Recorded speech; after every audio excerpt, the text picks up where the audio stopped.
दिल्लीमध्ये लाल किल्ल्याजवळ जो स्फोट झाला त्यामध्ये आता नवीन सीसीटीव्ही फुटेज समोर आलंय। कारमध्ये स्फोट होतानाचं हे नवं सीसीटीव्ही फुटेज समोर आलेलं आहे।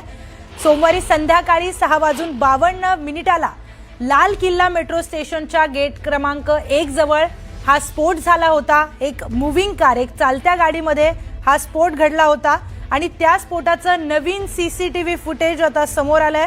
स्फोटात वापरलेली पांढरी i20 कार हिचं सीसीटीव्ही फुटेज आपण स्क्रीनवर बघतोय। हे नवीन सीसीटीव्ही फुटेज आता समोर आलंय।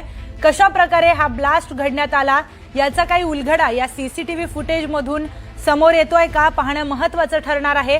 ही कार नेमकी कुठल्या रस्त्यांवरून पास झाली याचं हे सीसीटीव्ही फुटेज आहे। त्यामधून लक्षात येतंय किती मोठ्या पद्धतीचा हा स्फोट घडून आला। गर्दीच्या ठिकाणी मोठ्या प्रमाणात तिथे लोकांची गर्दी होती आणि तिथे हा स्फोट घडून आणण्यात आला। याच संदर्भात आपण बोलूयात, अधिकचं माहिती घेऊयात। आपले प्रतिनिधी प्रशांत लीला रामदास आपल्यासोबत जोडले गेलेले आहेत। प्रशांत, या प्रकरणामध्ये आता नवीन सीसीटीव्ही फुटेज आलंय, काय आणखी महत्त्वाचे खुलासे होत आहेत?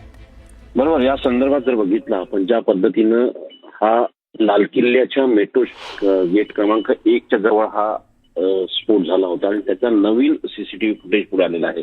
ज्यामध्ये जर बघितलं आपण तर साधारणतः ज्या पद्धतीने ही घडामोड घडलेली आहे आणि यामध्ये किती भयानक तो स्फोट होता याचं हे उदाहरण आपल्याला पाहायला मिळते। ज्या पद्धतीने इथे जर बघितलं तर जसं हा सीसीटीव्ही मध्ये दिसते लोकांमध्ये प्रचंड भीतीचं वातावरण आहे आणि त्यातच हे लोक आता जर बघितलं आपण तर सैरावेळा पडताना देखील पाहायला मिळतात। त्यामुळे या भीतीच्या वातावरणामध्ये जर बघितलं तर निश्चितपणे स्फोटाची आपल्याला दाहकता आपल्याला जाणवते आहे। निश्चितच प्रशांत, या सीसीटीव्ही फुटेज मधून आता आणखी काही नवे खुलासे समोर येत आहेत का? पोलिसांना काय माहिती मिळते पाहणं महत्त्वाचं ठरणार आहे।